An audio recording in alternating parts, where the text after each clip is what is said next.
Halo adik-adik, jumpa lagi bersama saya masih di sini di channel Kunci Jawaban. Pada video kali ini kita akan membahas buku Pupena Jilid 5D tema 8 yang berjudul Lingkungan Sahabat Kita. Tapi sebelumnya saya ucapkan terima kasih bagi adik-adik yang sudah subscribe channel ini atas dukungannya, dan terima kasih juga bagi adik-adik yang selalu menonton iklan-iklannya tanpa di-skip. Semoga kalian sukses dalam belajarnya.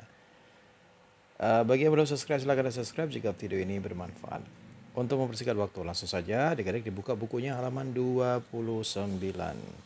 Di halaman 29 ini ada latihan soal subtema 1. Kerjakan soal-soal berikut muatan bahasa Indonesia KD 3.8. Bacalah teks berikut untuk menjawab soal nomor 1 sampai nomor 5. Mesin penghasil garam. Alat pembuat garam berhasil dibuat oleh Zainal. Alat tersebut dapat digunakan meskipun cuaca mendung. Alat tersebut memiliki aki yang berfungsi untuk menyimpan energi matahari. Oleh karena itu, meskipun cuaca tidak mendukung, alat tersebut tetap mampu menghasilkan garam. Pertanyaan nomor 1, teks di atas termasuk teks A, fiksi karena teks berisi hayalan, B, fiksi karena teks yang hanya berupa opini, C, non-fiksi karena teks berisi kejadian faktual, D, non-fiksi karena teks bersumber dari dongeng. Nomor 1 jawaban yang benar adalah yang C, non-fiksi karena teks berisi kejadian faktual. Nomor 2, manfaat alat yang diceritakan pada teks di atas adalah untuk, jawabnya adalah alat pembuat garam berhasil dibuat oleh, jawabnya adalah membuat garam. Nomor 2 kan adik-adik ya. Saya ulangi, nomor 2 jawabannya adalah membuat garam. Membuat garam. Kita lanjutkan ke nomor 3. Gagasan pokok pada teks tersebut adalah, nah ini baru nomor 3, jawabnya adalah alat pembuat garam berhasil dibuat oleh Zainal. Saya ulangi, alat pembuat garam berhasil dibuat oleh Zainal. Nomor 4, apa ciri-ciri teks non-fiksi berdasarkan teks tersebut? Jelaskan. Nomor 4, teks berisi informasi dan kejadian berdasarkan fakta dan yang ada. Saya ulangi, teks berisi informasi dan kejadian berdasarkan fakta yang ada. Silahkan stop videonya dan disalin jawabannya. Kita lanjutkan ke nomor 5. Buatlah peta pikiran dari teks tersebut. Mesin penghasil garam. Ini penjualnya saya coret, saya ganti dengan penghasil ya adik-adik ya. Judulnya adalah mesin penghasil garam. Informasi penting yang pertama adalah alat pembuat garam dibuat oleh Zainal. Adik-adik silakan bikin kotak sama persis seperti yang adik-adik lihat di layar. Alat tersebut dapat digunakan meskipun cuaca mendung, dan satu lagi, alat tersebut memiliki aki yang berguna untuk menyimpan energi matahari. Silakan stop videonya dan disaling diagramnya. Kita menuju ke IPA, Ilmu Pengetahuan Alam. Nomor 1, perhatikan gambar berikut. Gambar tersebut menunjukkan bahwa air berguna untuk A, olahraga, B, transportasi, C, fotosintesis, D, pembangkit listrik. Menurut gambar ini, jawaban nomor 1, jawabnya adalah yang D, pembangkit listrik. Lanjut ke nomor yang kedua, uap air yang berasal dari daratan dan lautan merupakan bagian dari tahap siklus air yang disebut adalah, nomor 2, jawabannya adalah evaporasi atau penguapan. Adik-adik tidak tahu tulisan evaporasi, ini tulisannya. Evaporasi atau penguapan. Kita lanjutkan ke nomor yang ketiga ya. Dari manakah asal persediaan air sungai di daratan? Jawabannya adalah berasal dari siklus air. Saya ulangi, berasal dari siklus air. Lanjut ke nomor yang keempat. Mengapa air di bumi tidak pernah habis walaupun digunakan secara terus-menerus? Jawabannya adalah karena mengalami siklus air. Sekali lagi, karena mengalami siklus air.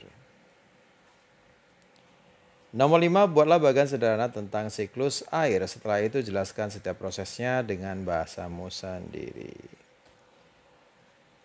Tahap yang pertama adalah evaporasi. Pembahasannya, air di permukaan bumi mengalami penguapan oleh panas menuju ke atmosfer. Kemudian yang kedua, kotak yang kedua berisi tulisan seperti ini adik-adik. Kondensasi. Titik 2, uap air di atmosfer mengalami pengembunan membentuk awan-awan. Kemudian awan yang semakin tebal akan membentuk titik-titik air. Kotak yang pada ketiga yaitu presipitasi. Artinya titik-titik air jatuh ke permukaan bumi dalam bentuk salju atau hujan lalu menuju ke danau dan sungai dan lautan. Silakan di stop videonya dan disalin diagramnya ya adik-adik untuk nomor 5. Kita lanjutkan ke muatan ilmu pengetahuan sosial atau IPS. Nomor 1, perindustrian yang menghasilkan barang berupa bahan baku adalah industri A. Kerajinan dari eceng gondok, B. Pemintalan benang, C. Konveksi pakaian, D. Makanan ringan. Nomor 1 jawabannya yang B. Pemintalan benang. Nomor 2, tanah pertanian di daerah pegunungan sangat cocok untuk ditanami. Jawabannya adalah teh, sayur, dan buah. Teh, sayur, dan buah. Lanjut ke nomor 3, setujukah kamu bahwa usaha perindustrian dapat memengaruhi kesejahteraan masyarakat? Jelaskan alasanmu. Nomor 3 jawabnya ya, setuju karena usaha tersebut dapat menciptakan lapangan kerja sehingga kehidupan masyarakat akan terpenuhi dan sejahtera. Saya ulangi, ya setuju karena usaha tersebut dapat menciptakan lapangan kerja sehingga kehidupan masyarakat akan terpenuhi dan sejahtera. Lanjut ke nomor 4, tuliskan hasil olahan bahan tambang berikut dan manfaatnya bagi manusia. Emas, pasir, minyak bumi, aluminium. Kalau yang emas sebagai bahan perhiasan, kemudian apa lagi tadi? Pasir. Pasir digunakan sebagai bahan bangunan, kemudian minyak bumi. Minyak bumi sebagai bahan bakar, dan yang terakhir aluminium. Digunakan untuk alat rumah tangga. Silakan di stop videonya dan disalin jawabannya.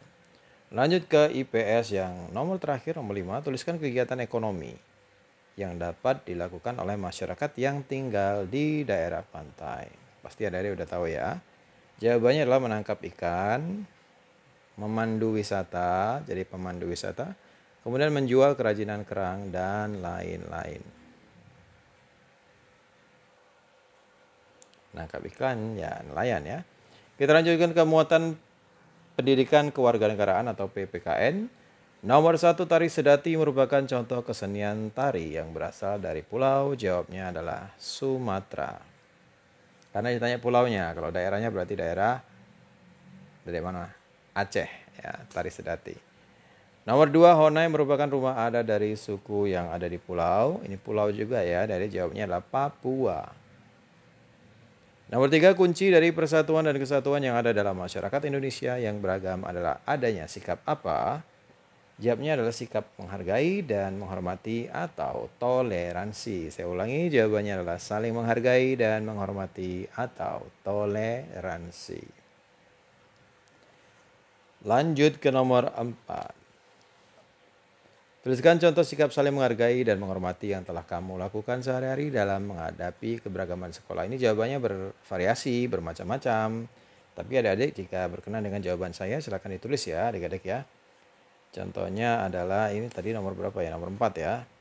Menghargai perbedaan, berteman tanpa membedakan suku dan agama. Ini bukan sugu tapi suku dan agama. Lanjut ke nomor 5 yang terakhir dari PPKN. Dedi bersama teman-temannya sedang berlatih menyanyikan lagu daerah untuk persiapan pentas seni. Dedi sangat mahir dalam menyanyikan lagu daerah tersebut. Namun salah satu teman Dedi mengalami kesulitan dalam menyanyikan lagu daerah tersebut. Menurutmu, apa yang sebaiknya dilakukan Dedi terhadap temannya tersebut? Jawabannya adalah membantu mengajari temannya untuk menyanyikan lagu daerah tersebut. Saya ulangi, membantu mengajari temannya untuk menyanyikan lagu daerah tersebut. Oke adik-adik, kita lanjut ke muatan yang terakhir yaitu SBDP, Seni Budaya dan Prakarya.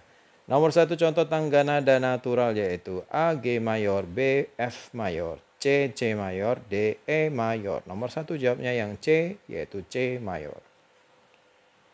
Nomor 2, tangga nada diatonis mayor memiliki jarak nada. Ini jarak nadanya 1 1 setengah, 1 1 1 setengah. Saya ulangi 1 1 setengah. 1 1 1 sampai 3 kali baru setengah. Lanjut ke nomor 3, tangga nada natural artinya tangga nada yang tidak menaikkan atau menurunkan jarak antar nadanya.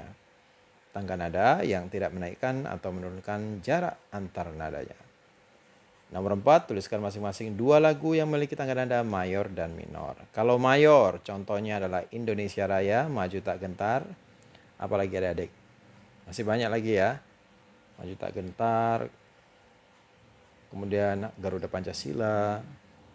Kalau yang minor contohnya Gugur Bunga, Bubui Bulan, Syukur, dan lain-lain. Yang terakhir nomor 5, bagaimana tangga nada pada lagu Garuda Pancasila? Jelaskan. Ini jawabannya. Tangga nada pada lagu Garuda Pancasila termasuk tangga nada mayor karena bersifat semangat. Baiklah adik-adik, sampai di situ dulu perjumpaan kita pada video kali ini. Semoga video ini bermanfaat. Jangan lupa diulang-ulang pelajarannya. Bagi yang sudah subscribe, terima kasih banyak. Bagi yang belum, silahkan di subscribe. Jangan lupa di like dan di komen dengan sopan dan di share kepada teman-temannya agar mereka juga terbantu untuk mengerjakan buku Bupena jilid 5D tema 8 lingkungan sahabat kita sub yang pertama. Mohon maaf dengan segala kekurangannya. Terima kasih dan sampai jumpa.